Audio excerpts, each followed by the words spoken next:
Halo teman-teman dan selamat datang.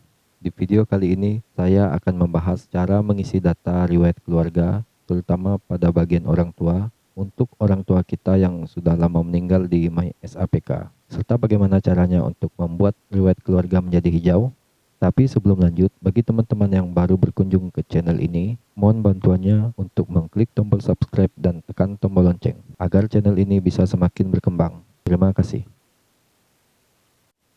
Pertama-tama, teman-teman silakan login ke mysapk.bkn.go.id. Untuk cara loginnya, bagi yang pertama kali silakan mengisi 18 digit NIP kita serta memasukkan password yang telah kita buat sebelumnya.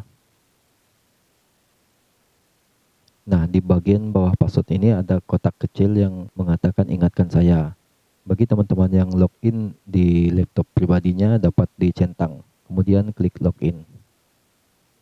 Di tampilan awal ini kita bisa melihat progres kita. Apabila kita belum pernah melakukan pengisian data, maka di sini terlihat progresnya 0 dari 12 langkah mengisi data. Langsung saja kita klik lengkapi data mandiri. Kemudian di sini kita bisa melihat di bagian riwayat keluarga statusnya masih merah. Kita langsung saja klik. Nah, pada umumnya tampilan awalnya akan seperti ini. Biasanya udah terisi data bagian ayah dan ibu. Apabila tidak menampilkan data ayah maupun ibu, teman-teman dapat mengklik tombol yang berwarna biru ini, yaitu tambah baru.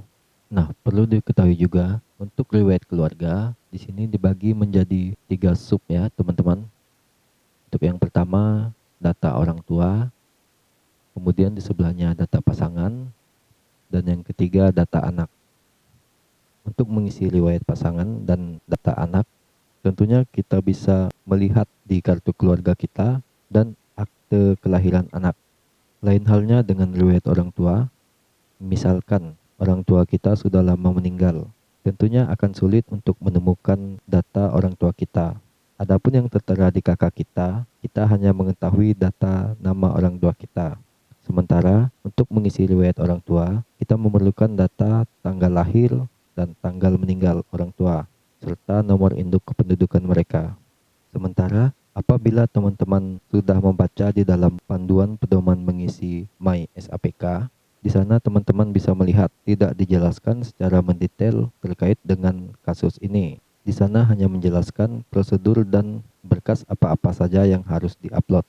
Jadi ketika saya menemukan kasus ini, pada saat membantu teman saya untuk mengisi MySAPK-nya, saya langsung berkonsultasi ke bagian kepegawaian di tingkat kabupaten dan mendapatkan semacam rekomendasi atau alternatif khususnya untuk mengisi riwayat orang tua.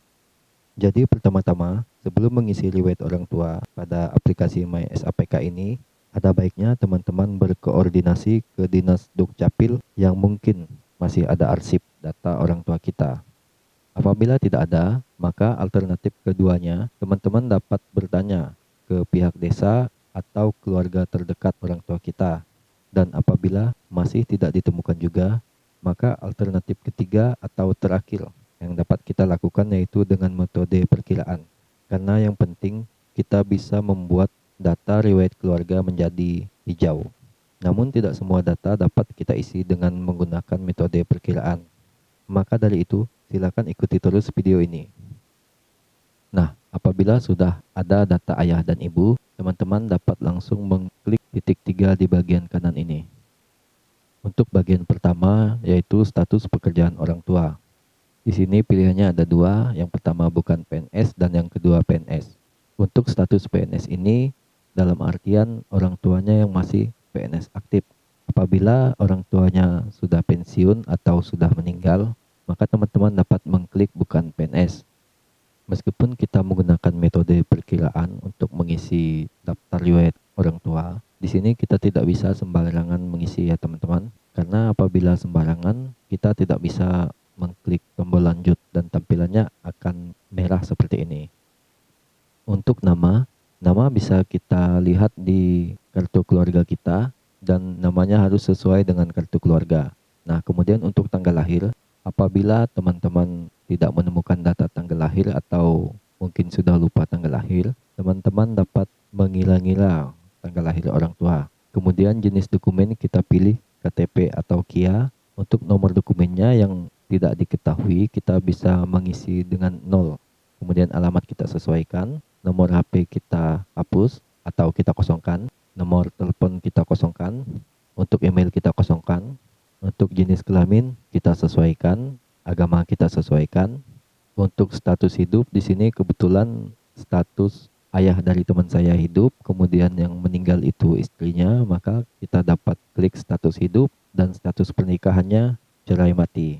Kemudian kita klik lanjutkan. Kemudian di bagian upload data pendukung di sini teman-teman dapat melihat yang pertama upload file dokumen kartu keluarga itu sifatnya opsional. Kemudian upload file dokumen akta kelahiran anak itu juga sifatnya opsional. Dalam artian kita bisa untuk tidak mengupload file kartu keluarga orang tua kita atau akta kelahiran anak apabila data tersebut memang betul-betul sudah tidak dapat ditemukan lagi. Maka dari itu kita langsung saja klik lanjutkan. Kemudian kita beralih ke halaman ringkasan.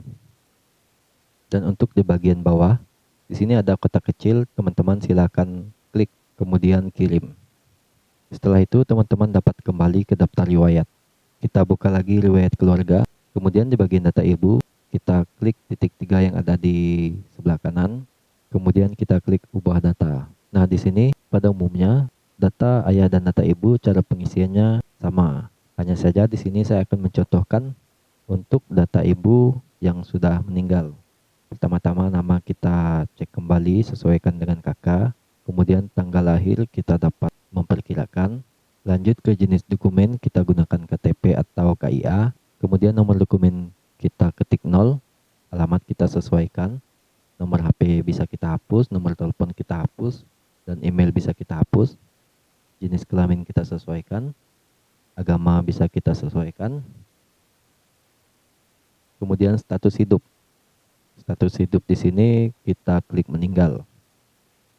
Dan untuk tanggal meninggalnya kita bisa memperkirakannya juga. Kemudian status pernikahan kita pilih cerai mati. Lalu kemudian kita klik lanjutkan. Di bagian upload data pendukung sama kita lewatkan, kita langsung klik lanjutkan. Kemudian di bagian bawah kita centang kotak kecil dan kita klik kirim. Lalu kita kembali ke daftar riwayat.